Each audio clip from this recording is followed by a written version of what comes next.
नमस्कार। आज की हमारी कहानी कर्तव्य, बदले और एक असाधारण ज्ञान की है। एक ऐसी गाथा जो हमें बहुत कुछ सिखाती है। आज हम बात करेंगे सर्प वंश के उद्धारकर्ता आस्तिक की। जरा सोचिए, एक यज्ञ की आग, लेकिन ये कोई मामूली आग नहीं है। ऐसी आग जो दिनों या महीनों से नहीं बल्कि सालों से जल रही है, और इसकी लपटें मानो आसमान छू लेना चाहती हैं। ये असल में प्रतिशोध की आग थी, एक ऐसा संकल्प जिसे सालों तक जिंदा रखा गया था।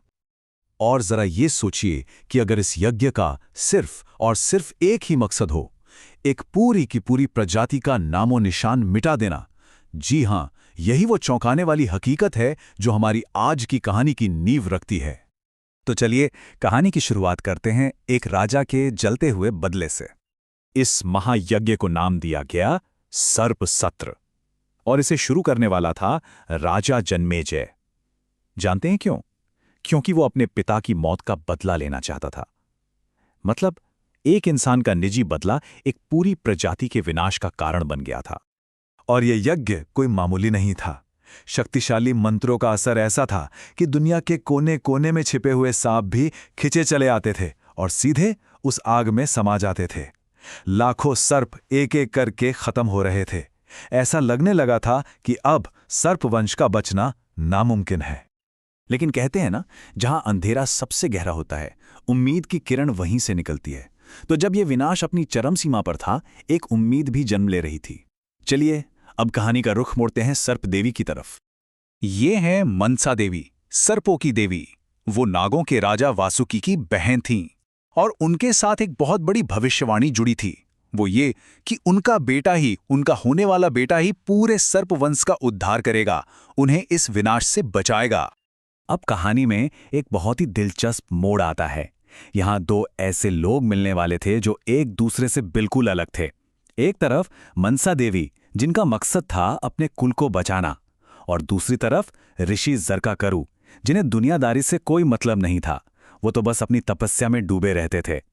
लेकिन किस्मत ने इन दोनों को ही एक दूसरे के लिए चुना था, और इनकी शादी भी एक अजीब सी शर्त पर हुई। ऋषि जरकारू ने कहा था कि जिस दिन भी तुम मुझे नाखुश करोगी, मैं तुम्हें छोड़कर चला जाऊंगा। और देखिए, वो दिन आ भी गया। मनसा ने तो बस अपना धर्म निभाया। उन्होंने ऋषि को शाम की पूजा के लिए जगाया, और इसी बात से ऋषि नाखुश हो गए। वो अपने वचन के पक्के थे, वो चले गए। लेकिन जाने से पहले वो एक वरदान देकर गए, एक ऐसे बेटे का वरदान जो आने वाले वक्त में सब कुछ बदलने वाला था। और इसी अनोखे मिलन और उस वरदान से जन्म हुआ हमारी कहानी के हीरो का। तो कौन था ये बालक जो दो अलग अलग दुनियाओं से आया था? उस बालक का नाम रखा गया आस्तिक, जिसका मतलब होता है श्रद्धा रखने वाला।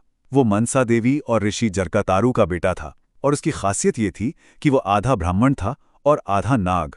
पिता से ज्ञान और मां से दिव्य वंश, और यही अनोखा मेल उसे इस कहानी का सबसे अहम किरदार बनाने वाला था। तो आस्तिक में दोनों ही दुनिया की सबसे अच्छी बातें थीं। पिता की तरफ से उन्हें ऋषियों वाला गहरा ज्ञान मिला, वेदों की समझ मिली, और मां की तरफ से उन्हें नागवंश से एक दिव्य जुड़ाव मिला। और फिर उनकी मां ने ही उन्हें यह जिम्मेदारी सौंपी कि उन्हें अपने मामा के कुल को, यानी पूरे सर्पवंश को बचाना है। अब कहानी उस मोड़ पर आ पहुंचती है जिसका सबको इंतजार था। ये वो पल है जब ज्ञान की ताकत बदले की आग से टकराने वाली थी। उधर यज्ञशाला में यज्ञ अपने पूरे जोरों पर था। लाखों सांप अपनी जान गंवा चुके थे, और अब बुलाया जा रहा था तक्षक को, वही शक्तिशाली नाग जिसे राजा के पिता की मौत का जिम्मेदार माना जाता था। मंत्रों का जाल उसे भी अपनी ओर खींच रहा था। और बिल्कुल उसी पल, जब लग रहा था कि अब सब खत्म, तक्षक भी नहीं बचेगा, ठीक उसी वक्त उस यज्ञशाला में एक नौजवान ऋषि दाखिल होता है। वो था आस्तिक। आस्तिक ने वहां कोई लड़ाई नहीं की, कोई शस्त्र नहीं उठाए। उन्होंने अपनी सबसे बड़ी ताकत का इस्तेमाल किया, अपने ज्ञान का। उन्होंने राजा को बहुत कामली समझाया, हे राजन, बदले से बदला कभी खत्म नहीं होता। ये तो बस आग में घी डालने जैसा है। और सच कहें तो यही इस पूरी कहानी का सार है। उस नौजवान ऋषि की बातें सुनकर, उसकी बुद्धि और बोलने का तरीका देखकर राजा जन्मेजय हैरान रह गए। वो इतने खुश हुए, इतने प्रभावित हुए कि उन्होंने आस्तिक से कहा, तुम जो चाहो वो वरदान मांग सकते हो। अब एक पल के लिए रुककर सोचिए। आस्तिक के हाथ में एक वरदान है और सामने एक पूरी प्रजाति की जिंदगी दांव पर लगी है। उन्होंने क्या मांगा होगा? तो चलिए अब कहानी के आखिरी हिस्से में चलते हैं और जानते हैं कि कैसे उस एक वरदान ने आस्तिक का नाम हमेशा के लिए अमर कर दिया। आस्तिक ने बस एक चीज मांगी कि इस सर्प यज्ञ को इसी पल रोक दिया जाए।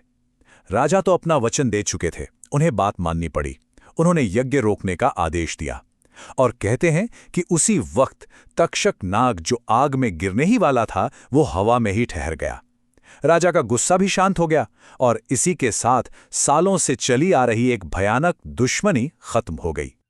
और यही तो इस कहानी की सबसे खूबसूरत बात है। हल तबाही में नहीं, बल्कि शांति और समझ में मिला। तक्षक को मारा नहीं गया, बल्कि वो पाताल लोक में शासन करने चला गया और उसे युग के अंत तक जीने का आशीर्वाद मिला। आस्तिक का काम इतना बड़ा था कि उनका नाम ही एक रक्षा कवच बन गया, एक मंत्र बन गया। आस्तिकस्य वचः स्मृत्वा, जिसका मतलब है आस्तिक के वचनों को याद करके। ये लाइन एक पवित्र मंत्र की तरह पूजी जाने लगी। और आपको जानकर हैरानी होगी कि आज भी भारत में कई जगहों पर लोग सांपों के डर से बचने के लिए इसी मंत्र को दोहराते हैं। ये आस्तिक की लेगेसी का एक जीता जागता सबूत है। ये बताता है कि कैसे एक इंसान का ज्ञान और उसकी दया सदियों तक लोगों के लिए सुरक्षा का प्रतीक बन सकती है। और आखिर में हमारे लिए एक सवाल छोड़ जाती है ये कहानी कि ज्ञान का सिर्फ एक नेक काम इतना पावरफुल कैसे हो सकता है कि हजारों साल बाद भी सिर्फ उसकी याद ही हमारे एक बहुत पुराने डर को शांत कर दे। ये एक ऐसा सवाल है जिसका जवाब हमें आस्तिक की कहानी में मिलता है।